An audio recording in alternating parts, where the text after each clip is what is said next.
तारीख थी 13 अप्रैल 1978 की। बैसाखी का पवित्र दिन था। अमृतसर की सड़कों पर एक तरफ निरंकारी समुदाय का भव्य समागम चल रहा था, जहां अखंड कीर्तन की मधुर धुनें गूंज रही थी। दूसरी ओर निरंकारी समुदाय के आयोजन के खिलाफ नारे लगाते हुए अलगाववादी नेता जरनैल सिंह भिंडरावाले अपने समर्थकों के साथ सड़कों पर उतर आया। माहौल तनावपूर्ण था और देखते ही देखते यह तनाव हिंसक झड़प में बदल गया। गोलियां चली और इस टकराव में 13 सिख और 2 निरंकारियों की जान चली गई। यहीं से एक ऐसा विवाद शुरू हुआ जिसने न केवल सिख समुदाय को 2 हिस्सों में बांटा, बल्कि खालिस्तान आंदोलन की चिंगारी को भी हवा दे दी। नमस्कार, मैं हूं आपके साथ अवनीश और आज की वीडियो में हम जानेंगे कि कैसे 1978 में हुए निरंकारी समुदाय और सिखों के टकराव ने खालिस्तान आंदोलन की चिंगारी को भड़का दिया था। सिख धर्म की नींव रखने वाले गुरु नानक देव जी ने प्रेम, समानता और एकेश्वरवाद का संदेश दिया। उनके बाद 10 गुरुओं ने सिख धर्म को मजबूती दी। सिखों के 10वें गुरु गुरु गोविंद सिंह जी ने 1699 में खालसा पंथ की स्थापना की और श्री गुरु ग्रंथ साहिब जी को सिखों का अंतिम और शाश्वत गुरु घोषित कर दिया। उन्होंने स्पष्ट कर दिया कि उनके बाद अब कोई जीवित गुरु नहीं होगा। हालांकि सिख समुदाय के लोग श्री गुरु ग्रंथ साहिब जी को जीवित गुरु ही मानते हैं। श्री गुरु ग्रंथ साहिब जी में सिख गुरुओं और कई संतों की गुरबानी संकलित है, जो सिखों के लिए पवित्र है। लेकिन निरंकारी समुदाय ने सिखों के इस विचार को चुनौती दी।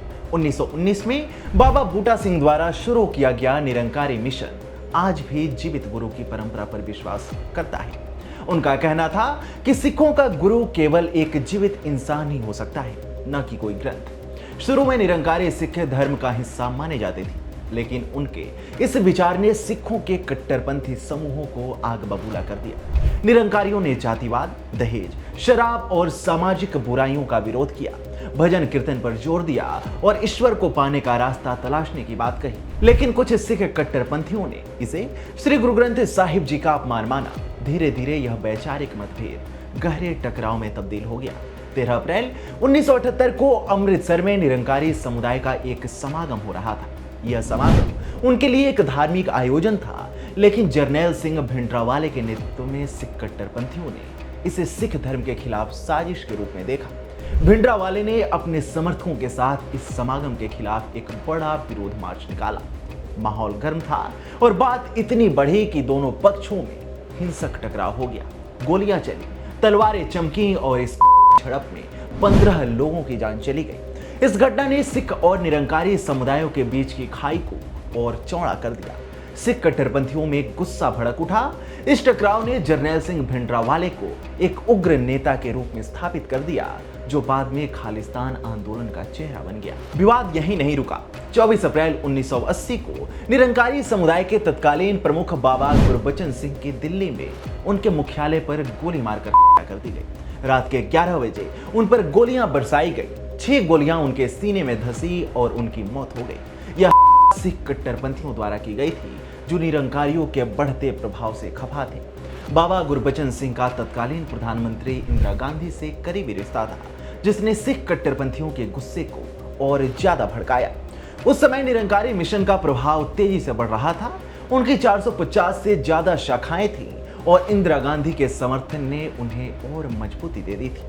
ऐसे में सिख कट्टरपंथियों को लगा कि सरकार उनके खिलाफ है और निरंकारियों को बढ़ावा दे रही है। खालिस्तान की मांग तो पहले से चली आ रही थी, लेकिन यहीं से खालिस्तान की मांग ने ज्यादा जोर पकड़ लिया। रिपोर्ट्स की माने तो अकालियों की ताकत को चुनौती देने के लिए पर्दे के पीछे जिस भिंडरावाले को कांग्रेस ने सपोर्ट किया था, उसी भिंडरावाले ने पंजाब में अपनी तगड़ी पैठ बना ली और पंजाब को भारत से अलग करने का नारा बुलंद करने लगा।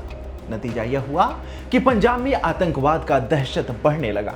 भिंडरावाले पहले चौक गुरुद्वारा में रहता था, लेकिन 1982 में वह चौक गुरुद्वारा छोड़ स्वर्ण मंदिर के गुरु नानक निवास में आकर रहने लगा। कुछ ही महीनों बाद वह अकाल तख्त से अपने विचार व्यक्त करना शुरू कर दिया। जैसे जैसे उसका प्रभाव बढ़ा, वह खुद को सिख धर्म का सर्वे सर्वा मानने लगा और खालिस्तान की मांग तेज हो गई। दिसंबर 1983 में अमृतसर के स्वर्ण मंदिर में जरनैल सिंह भिंडरावाले और उसके समर्थकों ने कब्जा जमा लिया।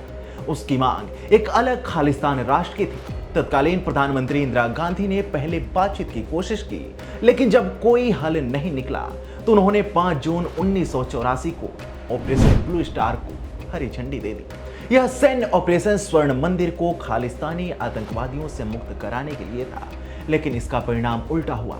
ऑपरेशन में भारी हिंसा हुई, सैकड़ों लोग मारे गए और स्वर्ण मंदिर को काफी नुकसान पहुंचा। सिख समुदाय में यह ऑपरेशन उनके पवित्र स्थल पर हमले के रूप में देखा गया। भिंडरावाले इस ऑपरेशन में मारा गया, लेकिन उसकी मौत ने खालिस्तान आंदोलन को और हवा दे दी। इस ऑपरेशन के 4 महीने बाद ही 31 अक्टूबर 1984 को इंदिरा गांधी के सिख अंगरक्षकों ने उनकी हत्या कर दी। उसके बाद देश भर में सिख विरोधी दंगे भड़क उठे थे, जिसमें हजारों सिखों की जान गई थी। आज 41 साल बाद भी खालिस्तान की मांग की आवाज कभी कभी भारत, कनाडा और अन्य देशों में सुनाई देती है। हालांकि 95% सिख समुदाय इस मांग को खारिज करता है, लेकिन यह सच है कि निरंकारी सिख विवाद ने इस आंदोलन को जन्म दिया। निरंकारियों के बढ़ते प्रभाव और सिख कट्टरपंथियों के गुस्से ने एक ऐसी आग जलाई जो आज भी पूरी तरह बुझी नहीं है। ऐसे में सवाल यह है कि क्या यह टकराव केवल धार्मिक मतभेदों का नतीजा था या इसके पीछे राजनीतिक साजिशें थी? क्या सिख और निरंकारी समुदाय कभी एक मंच पर आ सकते हैं? ये सवाल भविष्य के गर्भ में छिपा हुआ है। आप क्या सोचते हैं, हमें कमेंट सेक्शन में जरूर बताएं। साथ ही वीडियो को लाइक करें और चैनल को सब्सक्राइब करें।